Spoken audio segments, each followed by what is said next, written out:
Hi there, I'm Aaron. This is the Movie Club, and it's finally time. This is day one of the 31 days of live horror. And how's that going to go? Well, what I'm going to do is I'm going to talk about a specific film. You can join in with that if you want to. So apart from that, what's going to happen next is that we're going to go into a chat about the topic in general. And we're going to talk about other news as well. So there is other news, big news, which I will talk about in a little bit. So yes, I've heard the Arrow announcement, and I will talk about that. I'll get to that. But I want to hopefully structure this a bit more. Hey, Andy, in that I'll mention my thoughts on the film first, and we will go from there. That'll be the I think the best way to do it. I'm going to try to make them a little bit earlier than I did today, but I get off at 8, and I hadn't ate all day. But today, in case, hey Jar, what we're going to be talking about is, well, I'm going to talk about Stephen King's Sleepwalkers, and then we are going to talk about Stephen King in general.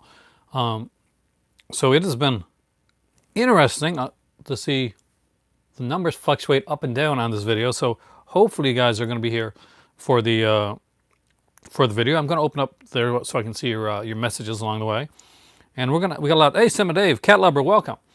And before I go any further, first thing that I have to say, and I really do want to do this, is I want to give a shout out to my patrons, because you guys are the reason I got to do this right now.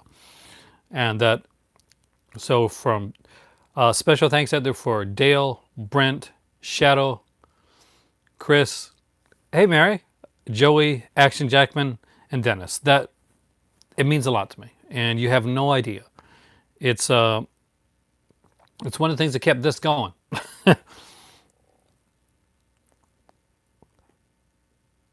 All is doing okay, Mr. Derek, and welcome, Mary. Hopefully you're going to be a long time person.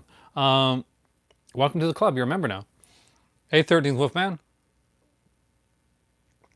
I'm seriously, Cat. I really mean that. Back from Canada. my better half said to give those Beyond Burgers, if you ever go again, another chance, because they're actually really good. All right, so what I watched first, I'll do that first. Don't worry, we're going to talk about Arrow. We're going to talk about all that stuff afterwards. I know you guys are excited about that. But I watched Stephen King's Sleepwalkers, and this was one that I hadn't seen in a long time. To be honest, I hadn't seen it since the days of the VHS. I had never bothered to see. Actually do have the DVD, but I never bothered to watch it. One that I was always going to put on, but I never really got into. Hey Michelle, happy Halloween month. We'll talk about Arrow. Don't worry, big news. So Sleepwalkers is the first film that was written by Stephen King directly for the screen. There is no literary source before this. There's no calendar or book or anything like that. This was a screenplay, and went right from a screenplay. This was directed by Mick Garris, and you know, don't worry, I'll let you know. There's a big sale, and it brought back some stuff. So Mick Garris nowadays is known for directing a lot of Stephen King productions. Mick Garris was not the original director for this film. There was somebody else that was going to direct before. Mick Garris was the second choice, actually, and King was the person that chose the director for this film. Oh. Now, what's cool about this is it's got more than Mick Garris. There's actually a few directors in this film. Not directing, exactly. So you get guys like, who's in this one? George Romero's in this film. Toby Hooper is in this film. I think it's Joe Dante, if I'm correct, in one scene. And there's another director, whose name I can't remember right now. So the movie is pretty in the cemetery scene. Yeah, actually with Stephen King. When Stephen King does his sequence, there's George Romero and Toby Hooper for that scene, I think. And Clive Barker. No, George Romero and Clive Barker are in the cemetery scene. And I think it's Toby Hooper and Joe Dante that's in the scene. John Landis, thank you. That's in the scene with the when the body's being done in the mortuary. Anyway, so the movie stars Brian Krause, who looks a lot like Chris Atkins, which probably makes sense because he actually did star in the sequel to Blue Lagoon, which starred Chris Atkins. And Brian Krause looks amazingly like a better acted, better acting. I'm not ragging on Chris Atkins too much, but Brian Krause is a bit of a better actor, and it really comes through here. Mad Chinamek is utterly gorgeous, and she's still gorgeous today, by the way. She's on Riverdale now. She plays Betty Cooper's mom. She plays Alice. In here, she was at, I guess, well, the age of the girl that plays Betty Cooper now, Lily Reinhart. So she is gorgeous, and she is always gorgeous. She's one of the most stunning women I've seen on screen. Alice Krieg, of course, from Ghost Story, Peter Straub's Ghost Story, is in this movie as well. And many people who like Star Trek know her as the Borg Queen in Nemesis. I agree that that's one person I think if I ever met her, I would be kind of tongue tied. This is a simple film. Sleepwalkers are about these old creatures called sleepwalkers, and they have the ability to morph, but they have to like kind of like take your soul. Mark Hamill is the cop in the beginning of this film, have the ability to kind of like they want people that are good, they want people that are pure, and pretty much eat them. They eat them. They take their essence.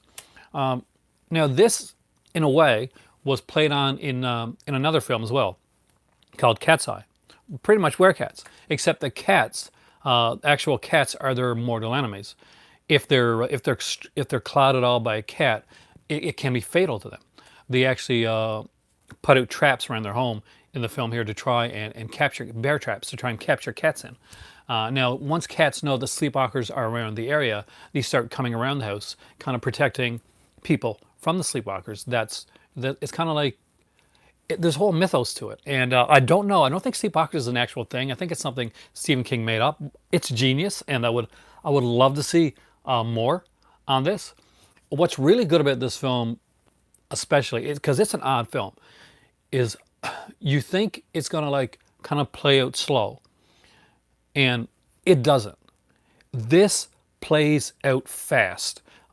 There's no like like subtle slow seduction of Mad Chinamek's character. No, this goes really quick. Hey, Scudder. This goes really quick, really fast. It is super fast paced. You find out, and people find out really quickly how bad these guys are.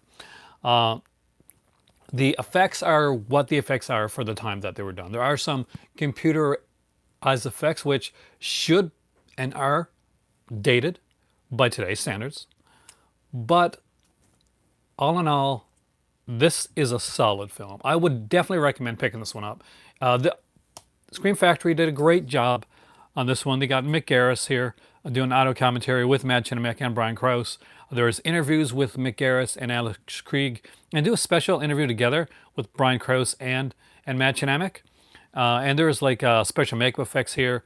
Tony Gardner is mentioned behind the scenes footage. So a ton of stuff. I love this film. I liked it a lot more than when I originally saw it. I think I expected something else when I went in, and the effects are odd. They're weird. They're strange. There's one effect when he's driving in the car and his face begins like kind of morphing like crazy because there's a cat nearby. And sometimes when there's a cat near them, they can't control their because they have the ability not just to morph. They got the ability to like if they really think hard, they can make themselves disappear or make physical objects around them disappear, or change perception. He basically changes the color and the style of his car in one sequence, and in another scene he just he takes that and he actually makes the car disappear so that he can escape. Brian Krause is deliciously evil in this film. Alice Krieg's character is the kind of that incestuous-y, kind of creepy mom character that you would expect, but Krause is having a ton of fun in this film. He is chewing up the scenery. He is loving everything that he's doing, and it shows, and it's infectious. Krause is an actor, I guess, primarily known for a lot of people from the series Charmed, but this, like, I was so on Leo's character in Charmed, the White Lighter, but I really love Kraus in this. I really thought he did great. It was a great cast overall. I mean, definitely, guys, check this one out. It's a fantastic film. This is the first film for my 31 Days of Horror. We can talk anything, King. We can talk about anything you want to, because I'm going to open up the floor right now. I've talked nonstop enough. I'm going to give you guys a second to give me your thoughts on either. It does seem like everybody was having a good time with this film, and that makes a difference. Depends what the year's seen. I think what cat heroes is always a good thing. You guys know I'm the cat guy. Uh, Maybe not as much cat, but pretty much.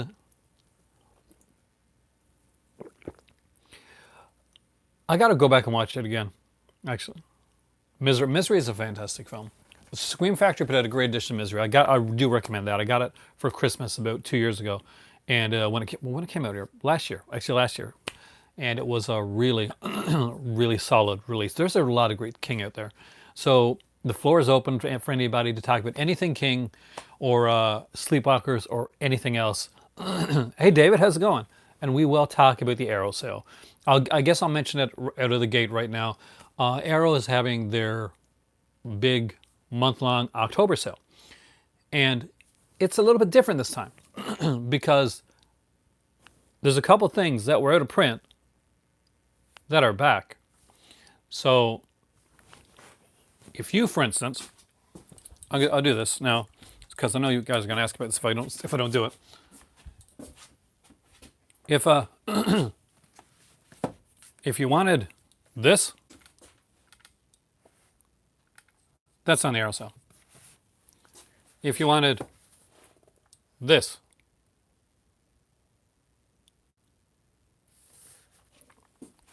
that's also in the Arrow sale. Both of those were out of print. Both those are back.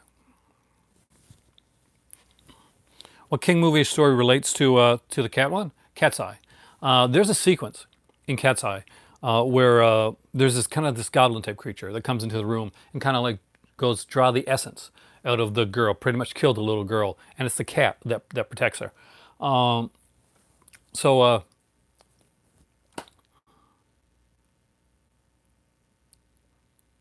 it's true. You're not going to get the book, but considering that Six Gothic Tales goes for around like, somewhere between $300 or so now, it's still pretty good.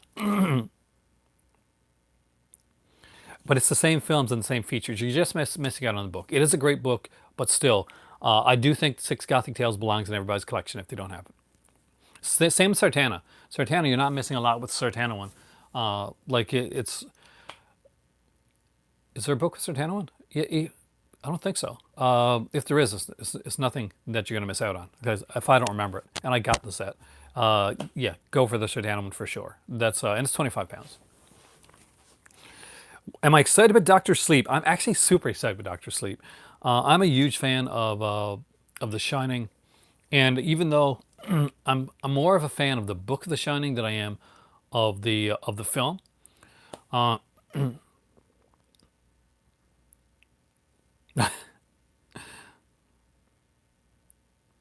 Accordance Incorporated, it's called. Yeah, that's the one with. Is it James Woods? Yeah, James Woods in that one. Where basically he tries to quit smoking. That was a really good story. Hey, Danuch. It's one of my favorites. I think it was in Night Shift, actually. I'm pretty sure it was in Night Shift, like the story itself. But I'd have to go back and look. It's been a while since I've read Night Shift. It's one of my favorite. Yeah, it is my favorite, actually. Stephen King, like short story anthology book that's out there.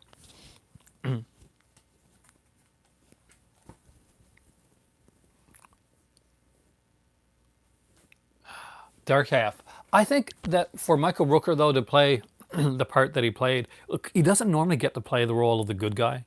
That's not a thing that Michael Rooker gets to do a lot.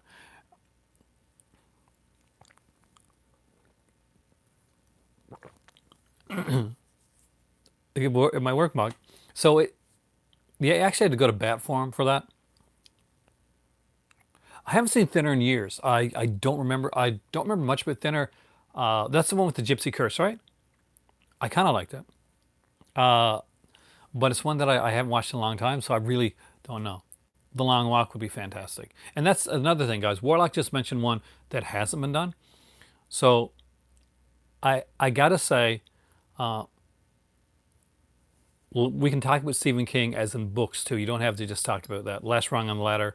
My favorite has always been, and it was done in as a student film, The Boogeyman. It scared the crap out of me. Hey, Amy.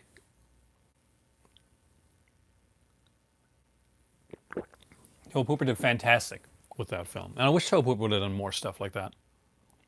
Long Walk's your second favorite book, but I remember being as a kid, two stories haunted me. One was Stephen King's The Boogeyman. I read it over and over again. I will look in my closet every time. And the other was yours truly, Jack the Ripper. And there are similarities in both of those stories if you know them. Oh, by the way, today's shirt, my first Halloween shirt, I love Night Flyer. And Dead Zone is fantastic. I picked one up at Walmart and I had to grab it. You guys know I'm a cat guy. And look at this. This is the Pet Sim series shirt, which I think is freaking awesome, by the way. The Dark Tower books are fantastic. I would recommend that, hey, culture training. Before you dive into the Dark Tower books, that you've read some more Stephen King stuff beforehand, because it is, isn't it? Because it's I really like kind of like picks from a lot of Stephen King's work. Like I recommend like reading The Stand first, reading like a few of the other books, The Shining, because he will have things from Dark Towers is like just filled with like references from other films. It is another great one. Did you? Malibu High is a great film. Did you like it? Quicksilver Highway. I got that on DVD here. It's been ages since I've seen it. The Dark Tower books are actually pretty good. The if you saw the film, that's pretty much the second book, not the first one. That they deal with in the film. But there's gonna be a TV series if you want to do that. Want to cheat a bit. Rage is one of my favorite Stephen King stories of all time, and I completely 110% understand why you would take that out of the collection. It was different, wasn't it? It's not what we thought it was.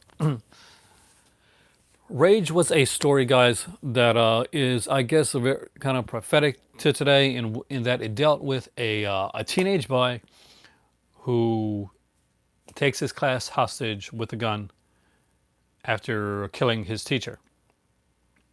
It has come true over and over again. It is extremely well done. It is extremely well written. It is disturbing as hell right now. As a teenager, I read Rage a bit, like quite a bit actually, and I guess in a way, it kind of reminds me of like I guess it'll relate to people in some much the same way that Holden Caulfield's character in Catcher in the Rye is going to relate to teenagers, and hopefully in the right way, not in the way not in the I'm going to kill President Kennedy type of way, like back in the day. That would get you in Ash, dude. That would get you in speech. And in speech, in trouble. Sorry, I lost speech thought when you said that.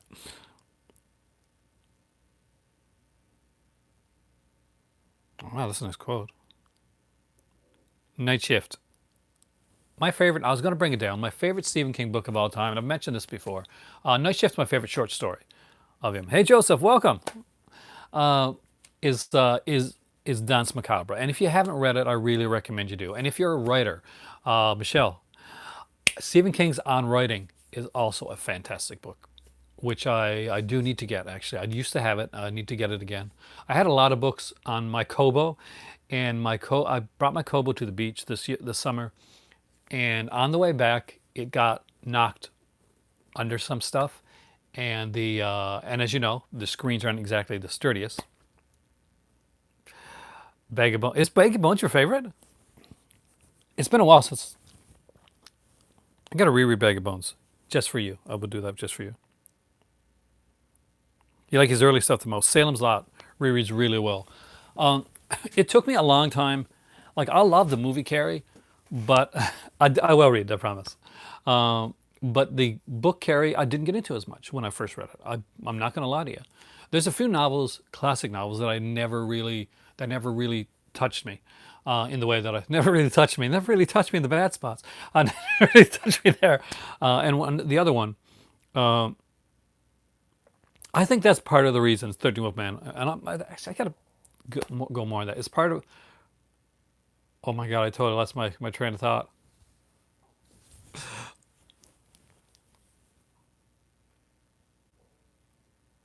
I totally did.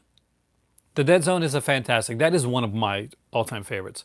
I also love the fact that Cujo. I love Cujo. Cujo is a great novel, and I think it's underrated. A lot of people don't talk about Cujo a lot.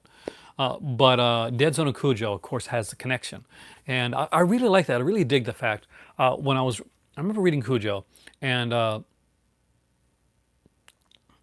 it was like after the whole. It was after reading Dead Zone, of course, because I was reading them in order at the time. Basic, not because not on purpose, but basically because I'm around the age that Stephen King novels are coming out, and and to get to that sequence where the haunting in Cujo, like because the whole thing in Cujo, it's not in the movie, really, but it's in the book that he's being haunted, uh, and he's being haunted by the ghost of the the killer that's in Dead Zone. Uh, Early on, the character of Johnny catches a killer in the book in the book Dead Zone, and the killer is a cop actually. So that it did actually predict. I won't go too much into politics. I'll just say that. But but yeah, it was. But yeah, the killer from in Dead Zone, the one that kills himself basically. Remember when Johnny goes after him? Uh, he he's the ghost that's haunting the kid at the beginning of Cujo. If you go back and you read it, you actually see. I think more than likely they probably moved into the house that family lived in before, because the father was kind of like iffy. The father was like in advertising. I remember that because they did the whole Cujo did the whole thing back in the day. There's a cereal that came out. I think it was called Fruit. I think it might have been like one of those monster cereals. And the so the cereal turned your poo a different color, and they actually use that as one of the reasonings behind behind why the father has to go to town, because a big fruit brute. Thanks. That's the one that hasn't like kind of come back around here. Now they've changed it and fixed the that no longer does that. But it was when it first came out. That was one of the thing it did. Red dye number 5. That's the one. And the sheriff from Dead Zone dies in Cujo. They're heavily connected. Even before he was doing things like the Dark Tower, Needful Things is extremely good, and I do think that Needful Things, the mini like the film, was extremely well done as well. It's better. I think so. I mean, like, I'd go back and read it again. I'm pretty sure if I'm wrong, like, but I'm almost like 99% sure that it's the killer from Dead Zone that's haunting the kid in Cujo. If anybody else can confirm that, that would be fantastic. Oh yes, Anthony Michael Hall kills it in the TV series Dead Zone. He really does. It's one of the reasons I'm so excited about the new Halloween film, is that Anthony Michael Hall is in the is going to be in the film. He's taking over the role of Tommy Doyle, and I'm so excited about that. Thanks, Michelle. You know the one that I think's underrated, and I know I'm probably gonna be alone on this, but Netflix made a Mist TV series, and it went in a totally different direction than the Mist book or the Mist movie by Frank Darabont. And it only lasted one season, and it was one of my favorite shows that I watched in a long time. I loved almost everything about that show. I loved the fact that it was so unpredictable in where it was going. It was insanely uh, underrated. If you haven't had a chance to check it out, I'm not sure if it's still on Netflix. If it is, definitely check it out. It ends after one season, so it doesn't get to like finish the story or anything like that. But it's really a fun watch, and Netflix shows aren't that long. I think it runs like 13 episodes, so definitely worth a watch. Let me know what you think of it. It definitely Castle Rock has been a very like lauded, like really acclaimed show, but for me, it moves faster than Castle Rock. Castle Rock is a bit long in the tooth in the early on. I got to finish Castle Rock. I haven't finished the first season, so I don't know how it picks up. But I remember the first episode was a bit of a chore, watching wise, and I could have been in the wrong mood at the time too. So that can also be a part of it. But I got Castle Rock season one. I actually bought it, but I guess I love this. I really love that series. Maximum Overdrive is fantastic. Trucks, not so much. They tried to remake Maximum Overdrive and try to make it closer to the short story, and it was they made it. It was called Trucks, and Trucks is actually the name of the short story, I think, something like that. So when Maximum Overdrive came out, Stephen King directed. He was on a lot of cocaine. Great soundtrack. ACDC. I'm a huge ACDC fan, so that's fantastic for me. One of your favorites is Langoliers. I would see when people say something should be remade, or don't remake this, don't remake that. Langoliers, that should be remade, because I really do like the Langoliers. I like the book Langoliers as well, but I think that with today's technology, they could really do some good stuff with it. And because Langoliers isn't a bad miniseries, it's just the CGI is a little so dated. It was even outdated for the time that it came in. Best ACDC with Who Made It, which was a great song, by the way. Who Made It was a fantastic song, which I got going through my head right now. Yeah, I think Langoliers could easily be done over again. The same thing happened, I think, with Sleepwalkers. There is some CGI in Sleepwalkers that gets a bit distracting, but I think it looks better than Langoliers does. I think we can all agree on that. Uh, I did like the Langoliers. It can be better. This is something when you're thinking about, hey, I want to remake a movie. Remake something that's flawed. Remake something that's good, but it can be great, and make it great. Right on. I Me and my friends were huge ACDC fans, and certain songs we would sing all the time.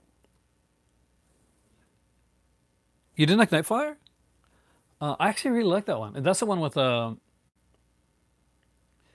needs to put Clovis. Clovis is the cat, man. Clovis rocks. What was I watching recently? It was a Stephen King thing. They do. That I have seen. And did I read the? I'm trying to remember, Michelle, if I even read the novel. I don't think I have.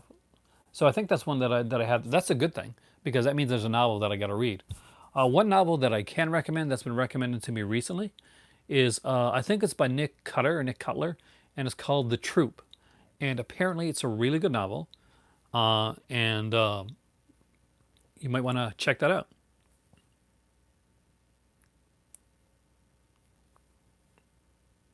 CJ, you read it?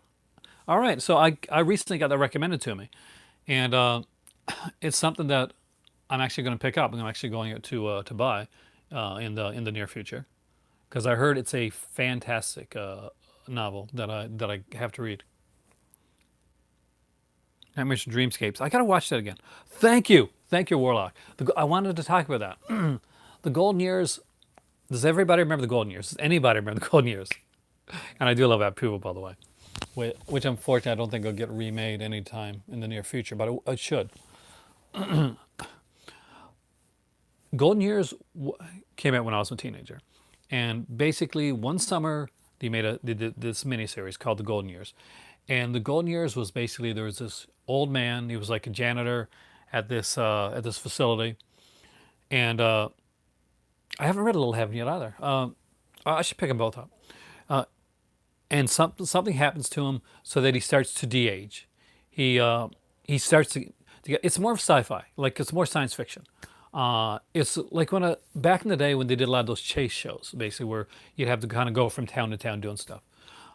That's what the Golden Years basically was. He was getting younger, and he was like running from like government agents that were trying to get him, kind of dissect him type of thing.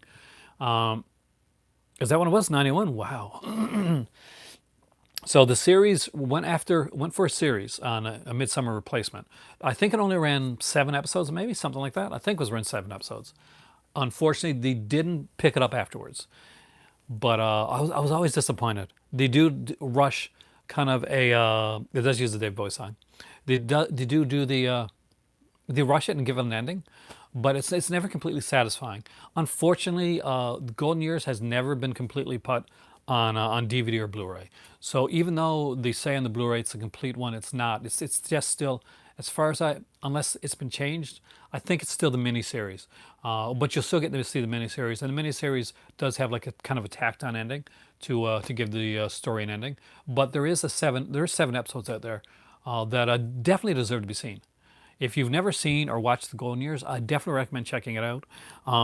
Extremely well done. I can't even remember the cast, but I just really, really liked it. The aging. It is kind of like it is very similar to that. I love The Pretender, by the way. That was one of my. That's another show I used to love. You got to see it, Michelle.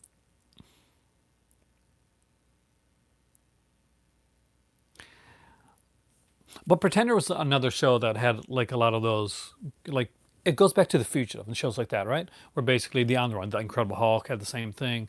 Yeah, they did that trope being on the run type of thing.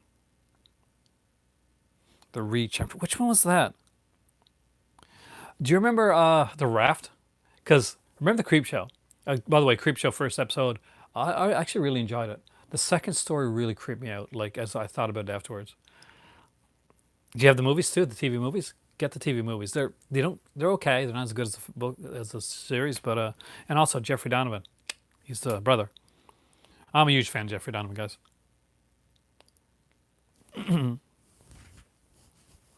One I need to get all of is the Profiler. I don't have all that. I think I got like 2 seasons of it. I got like 2 more to get.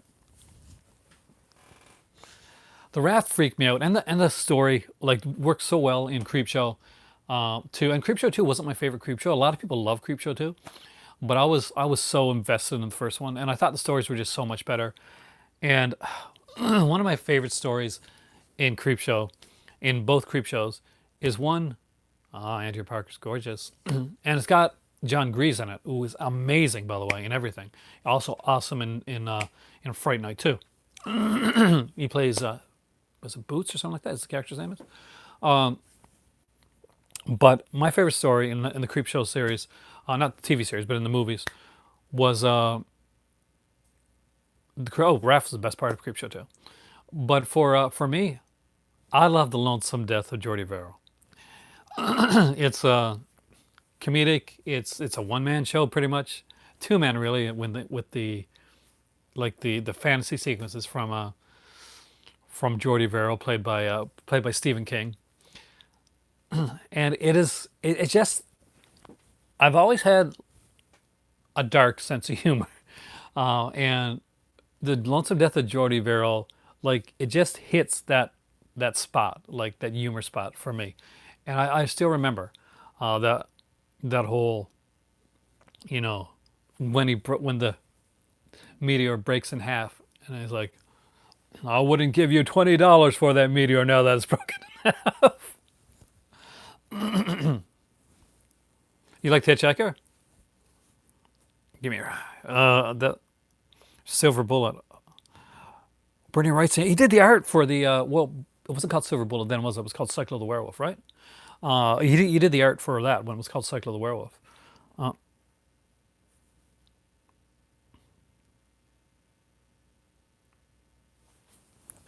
I love Creepshow. I love Creepshow. I like Creepshow too. I don't think it's on the same level, but I think it's still good. Old Chief Woodenhead, really good story actually. Tied you over. I can hold my breath for a long, long time. I want to say my least favorite story is the one with the insects, but it's not. It's probably the first story, actually. Okay. Though I do like seeing Ed Neal dance. Secret Windows is fantastic. Secret Windows is a scary story for uh, for people like me because it's a writer that pretty much, without going into much like in other, there's certain stories where writers go they go on the dark side, Michelle. There, but for the grace of whatever, go I. 1408. I wasn't big on 1408 actually. It's one that I probably got to rewatch. I was in on it when I saw it first. No, there is no Creepshow 3. It never happened. It doesn't exist. Nope. Nope. Nope. No Creepshow 3. No Creepshow 3. The Crate. Oh, yeah, that was a good story. I'm a huge Adrian Barbeau fan, too. I remember watching Mob when I was a kid. Jets for Adrian Barbeau. And sweaters.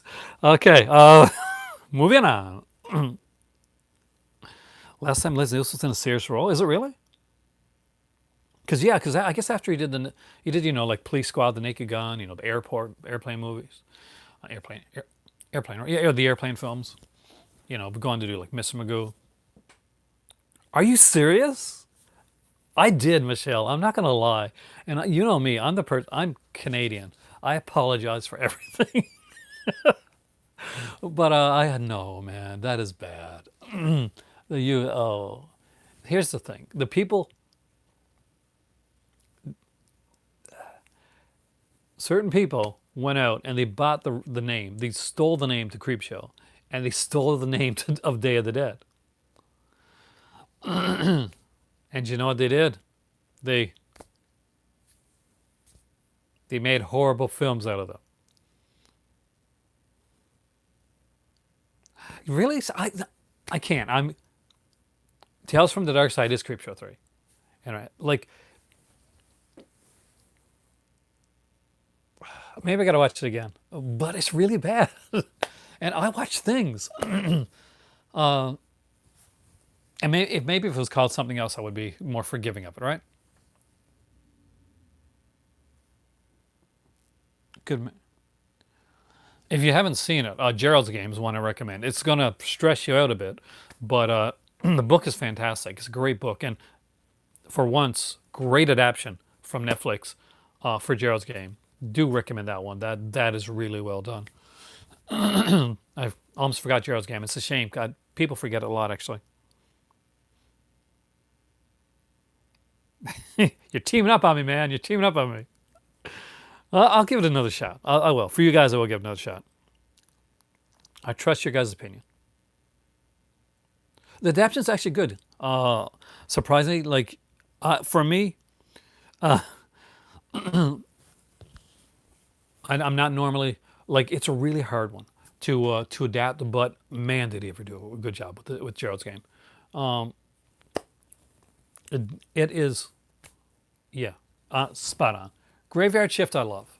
Um, I love. You guys know I love killer rat movies. Deadly Eyes is one of my favorites. Favorite exploitation films of all time.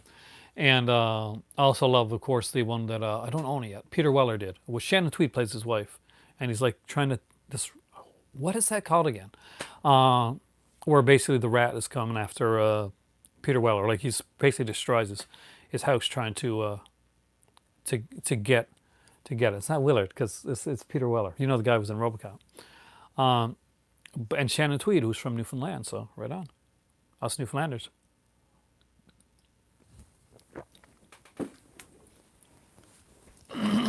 I got asked a while back from somebody, which is kind of comical. It's just kind of funny.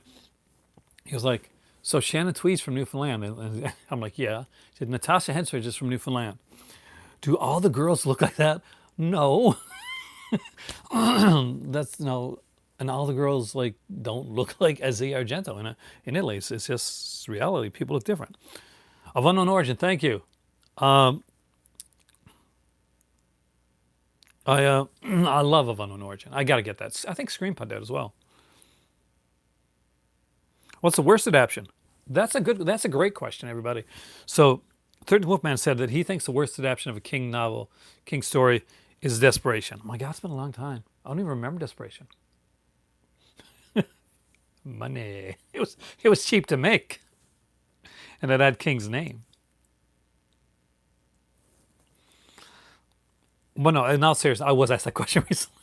Do all girls look like Shannon Tweed? No, they look beautiful in their own different ways. From every country. So, yeah, I was pretty disappointed with Cell. I didn't get through it. Now, so it's probably not fair for me to say that, but Cell was pretty disappointing. Bag of Bones wasn't a big one for me. I haven't read the literal story. I like the dark half, but I think it could have been better. I love the Night Flyer. You are incredibly right. I got it over. I'm like looking at it right now.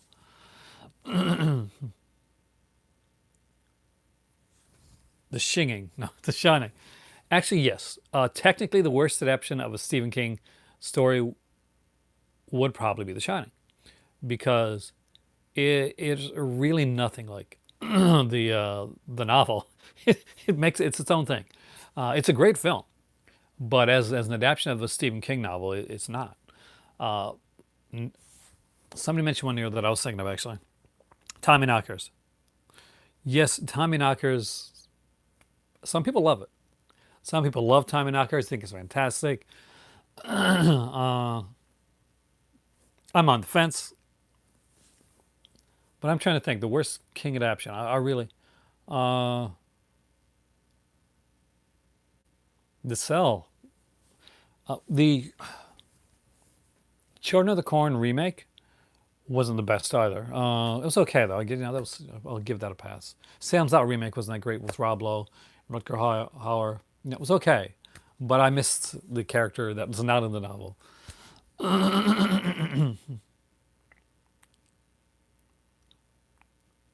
No, actually, Michelle, I know a few people that like Dreamcatcher.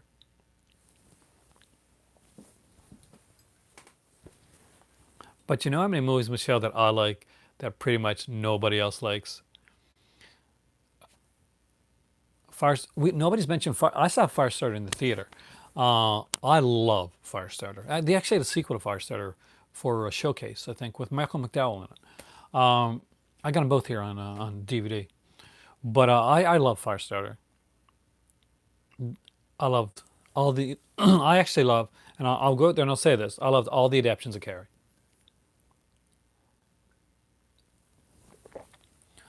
I remember because I watched your review.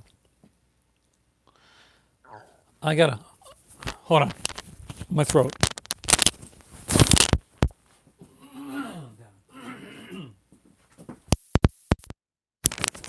You can still hear me clear my throat, but I thought it was best that I not clear my throat right in the microphone. I did. I liked it. I liked all the Carrie ones. Which Carrie remake are you talking about though? There's the Angela Bettis one, which was the was going to be a TV series. I'm not joking. It was going to be a Carrie TV series. So they left it open ended, and there was the Chloe one, Chloe Grace Moretz, which I thought was okay.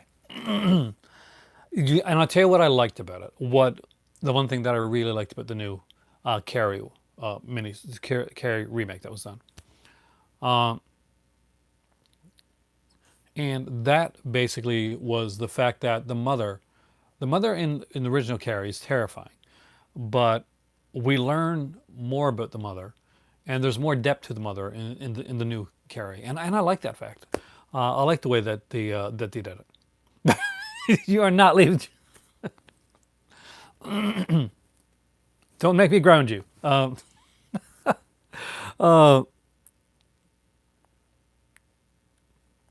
George C. Scott. Okay, he plays the native character. What's his name? Yeah, because he says like the way that he likes to kill people or get them like at a moment of happiness and just like crush their nose right up into their brain. Really creepy character. No one has mentioned Christine, and I love Christine. Christine is one of my favorite novels, actually. As a geek who grew up not nowadays, being geeky and being nerdy, super fantastic. It's great. It's awesome. There's comic book movies all over the place. There's TV shows. Everybody collects Funkos, and there's YouTube. When I was growing up, it wasn't such a fantastic time to be a geeky kid. So Christine had a special place of love for me. I even called my bike Christine.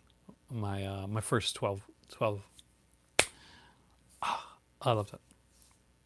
12-speed bike.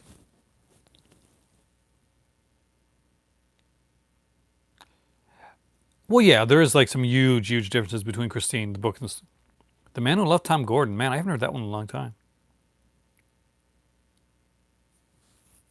I always thought Christine's the twin to Maximum Overdrive. I can kind of see that. Though there's another one I'm thinking of.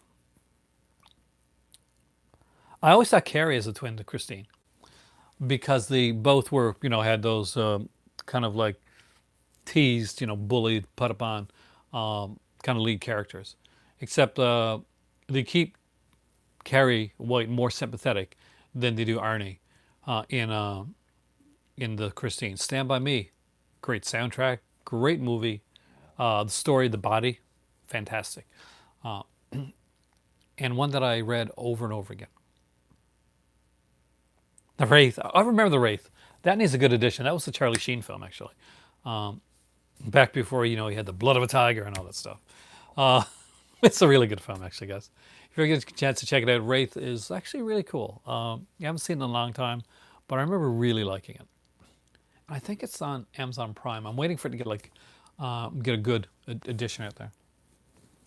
It's one of those that I really enjoyed back in the day.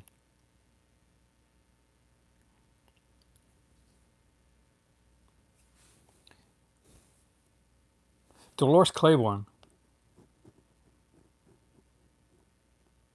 Was there people that didn't like the new? Hey, consensus. What do you think the new Creepshow series, guys? You seen the first episode?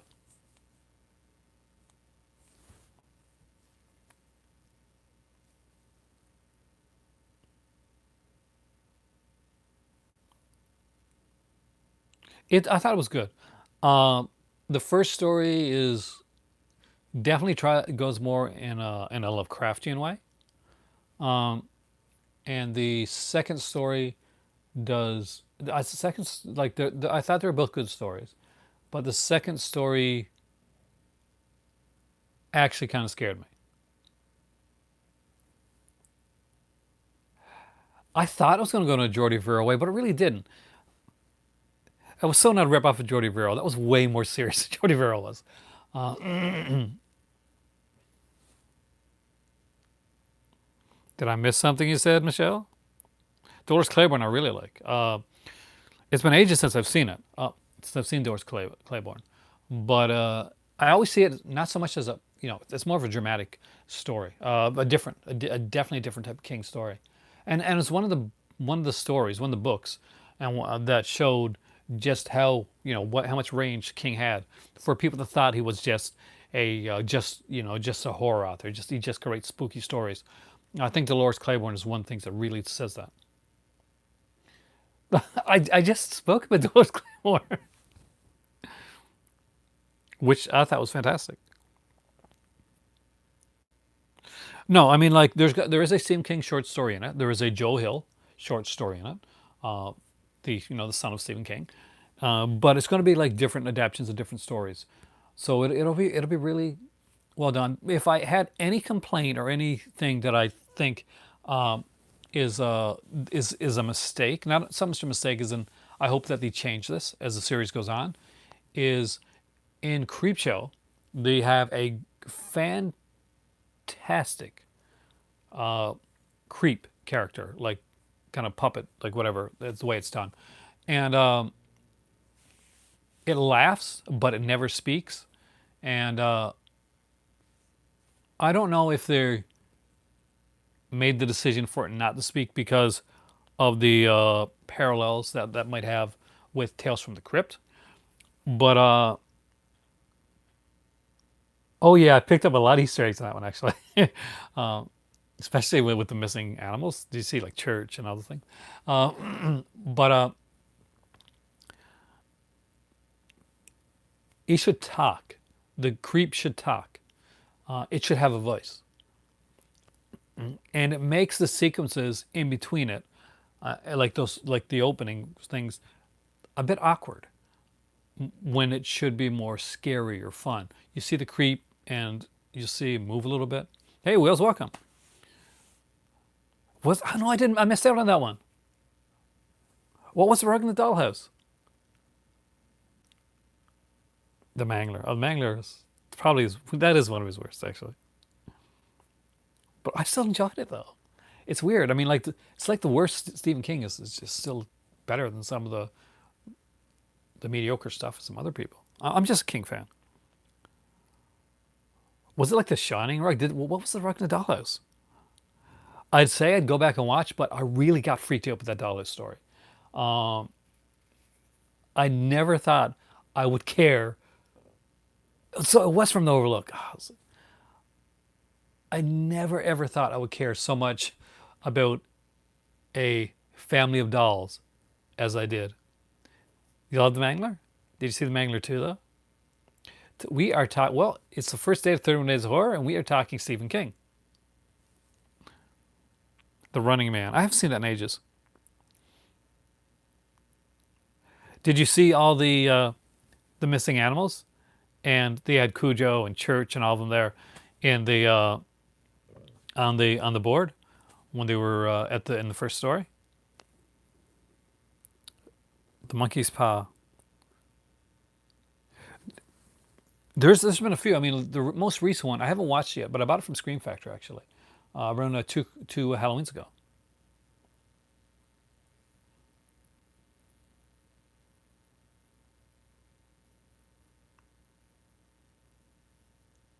On the Door would be a great episode. Yeah, it's extremely different.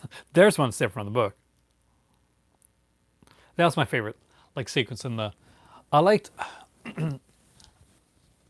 that they were trying to make Pet Cemetery is Monkey's Paw, pretty much. Yeah, that's his version of it. But Pet Cemetery is much more disturbing. Do you know I got Lawnmower Man on Laserdisc, Michelle? Um, I do actually, with its fantastic visual effects. I was never a huge. There's a lot more Man too. Man, they make sequels to movies that don't need sequels. Um, but but yeah, actually, I was a huge fan of like of Pierce Brosnan. So I was gonna see Lawnmower Man no matter what.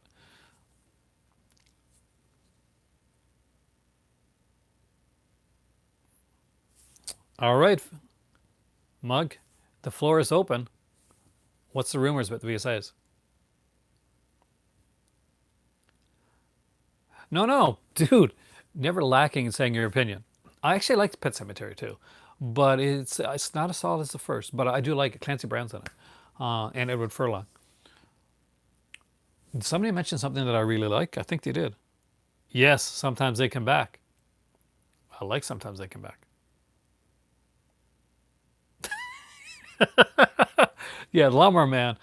There we go. That's the worst King adaptation ever. Uh, Even more so than The Shining. They're completely different stories.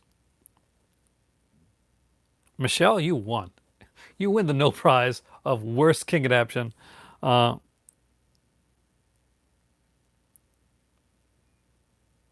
Come on, you can't just see. You can't say you've heard rumors and not just give us a taste of like what you think those rumors are.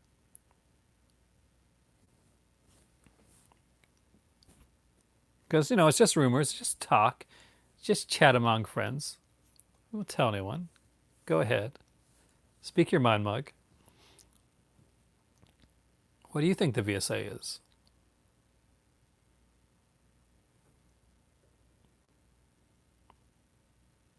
Something that came back from DVD at Walmart. Oh, by the way, Shoppers has a really good bargain bin for horror right now. Yeah, we'll keep your secret.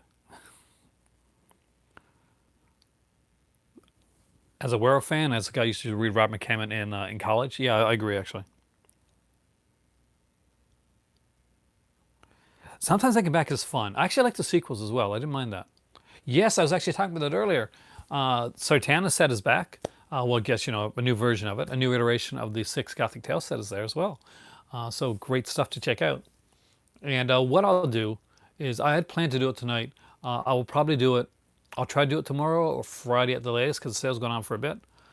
I am going to go. I am going to bring my computer down here, and we'll actually go through a lot of the sale. I'll get some of my arrows and everything out there as well. But it's going to be fun. I did say that I was going to mention what the fourth day, not the fourth, or the fifth, fourth or fifth day of the 31 Days of Horror is going to be. But I I'm waiting on that because I got a notification that something that I'd sent for was actually in Canada now, so I'm hoping it'll show up before the weekend.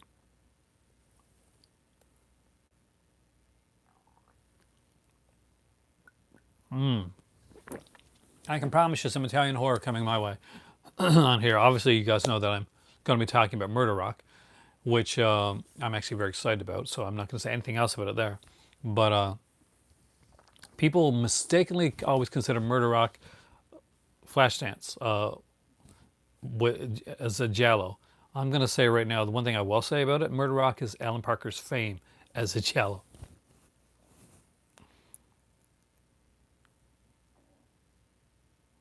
Vincent Price. Good choices. Italian horror. You can't go wrong with Italian horror. You can't go wrong with Vincent Price. You're in for some fantastic watching with either one of those. Some people theme it.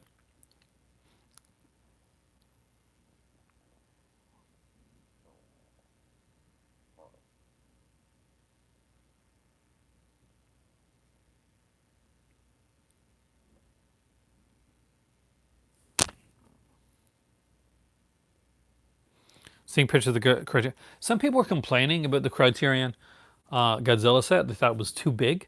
And I'm like, did you not see the Bergman set that came out last year? Because I lifting that thing is is hell. Not as hell as though as having to lift up my Harry Potter set. That's a big set. That's something that has like some friggin' weight behind it.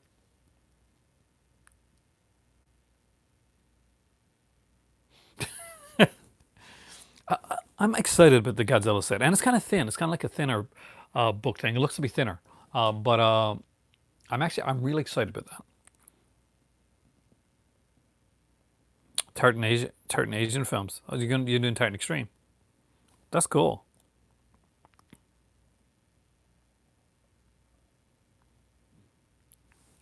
That's right.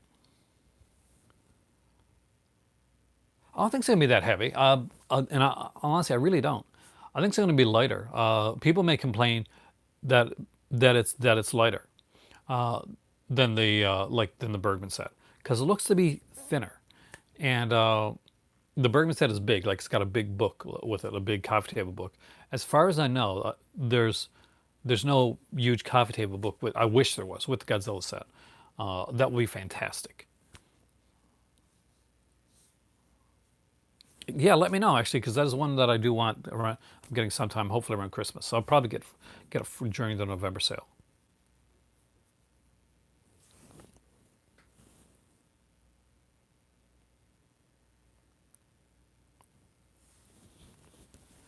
I think it was quite fortuitous that Arrow had their sale just when I was doing my first 31 Days of Horror video. Uh, it's like a crossover, I tell you.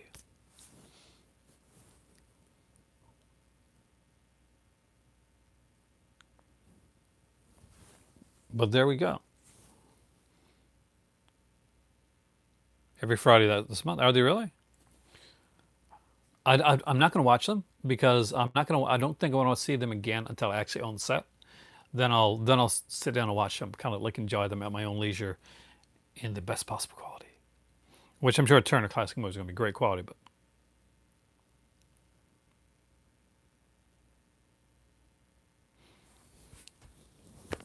What I'm excited about right now.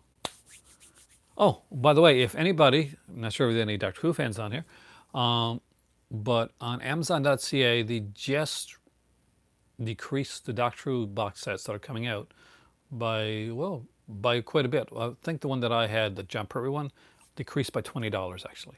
So I just want to let you guys know that.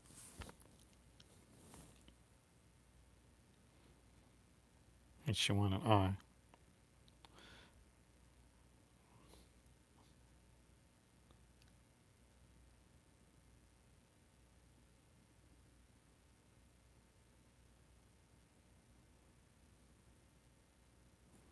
the Godzilla final box. Not as big as you wanted. Yeah, that's the thing. That's some people are like, oh, this is too large, and other people are like, it's not big enough. But you know what? At 60 minutes, one of my shorter videos, uh,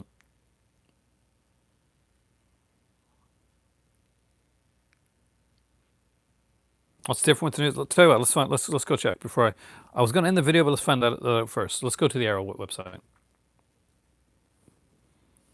I'm actually curious about that myself. I am a huge fan of Sartana, so I would not personally sell my original Sartana set, but that's me.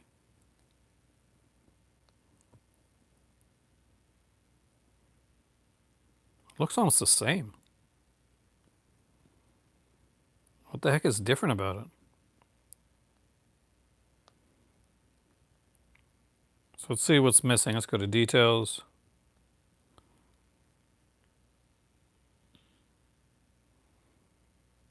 Extras. I have no idea what's missing. I would.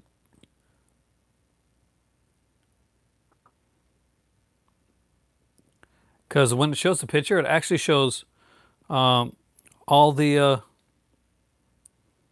all the discs are there. Probably the book actually, because the picture looks to be pretty much the same. Yeah, I would keep the Sartana set, even if you do. But you don't need to rebuy a second set if you already got it. I'd say just keep the set that you got. Now, if you need the bones for something else, and you can buy the set for cheap, and you think you're going to offload the other one for a good price, all the power to you. But if it's just like for you just to get the new one, I'd say keep what you got, because you got the superior version of the set. It's not like it's another company putting new stuff in it. So I'd say keep the one you got unless you really need the cash for it. But either way, you're good. All right, I'm actually going to look at that arrow sale right now. Though I'm not going to buy anything. I'm like Michelle. I'm keeping things pretty close to home. So, did the female prisoner scorpion collection sell out? Because I can see it here now with a. I'm not going to lie to you, with a better cover than the original female prisoner scorpion collection that was out there. Like way better cover. Bump the Night. That sounds familiar. It really does. I have seen it years ago. Logan, you're coming at the end, man. We were talking Stephen King. So before I go, Logan, what's your favorite Stephen King? And by the way, own Sleepwalkers. It's way fun. We even talked about Arrow Sale. So for people that didn't get the 6 Gothic Tales like you and me did, or people that didn't get Sartana, now's the chance for them to actually get it, because not only do they have a great sale on, they got a buy one, get one, which I think is utterly, amazingly. You love what? See, I knew it. I knew you would. Wax Mask, it's a fantastic film. Anybody that's seen the Severin, get it. The Wax Mask is fun. Sergio Savaletti, great stuff. Underrated, so underrated.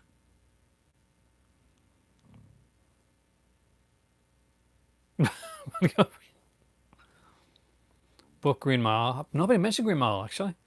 Movie TV The Stand. I love The Stand. What's his name? Jamie. God. Because he had Sartana. Yeah. That was a great one. I mean, I got some stuff coming from Severin that's going to be like definitely a part of the 31 Days of Horror, and it will get announced what days they are actually very soon. So I'm actually looking forward to that. I'm hoping that Vinegar Syndrome like releases, like sends out their pre-orders 2 weeks early, like they do often, so that I've got them in time to do some of the Vinegar Syndrome stuff for uh, for the uh, for the month of October. Anyway, thank you, Smug, and thank you all so much for joining me here for the. It was your first order, and it's a good one too. The 31 Days of Live Horror Part One. 30 more to go. Jamie Sheridan, thanks, Ash. Killer Nun. That's a fun. It's a fun. I wouldn't say fun film, but it's a good film. It's actually based on a true story. Thank you guys. I will see you here tomorrow, where we are talking about. Let me bring it up because it's on my Patreon. Even I've forgotten because I am so tired right now. 30 more to go. Gunslinger, great one. Let's see. We were talking about Terra Nile, I think. Yep, we were talking about Terra Nile, clip films, trailer films, and lots more. And I'm sure because that's such a broad topic, we'll probably get into the Arrow sale as well tomorrow. Thank you for watching. I'm Aaron. You are the Movie Club. You guys are fantastic. You guys rock. You've made this a really special episode. We've got 30 more to go. 31 live days of horror. Have a great night, evening, guys. I will see you tomorrow. It really is time for tea.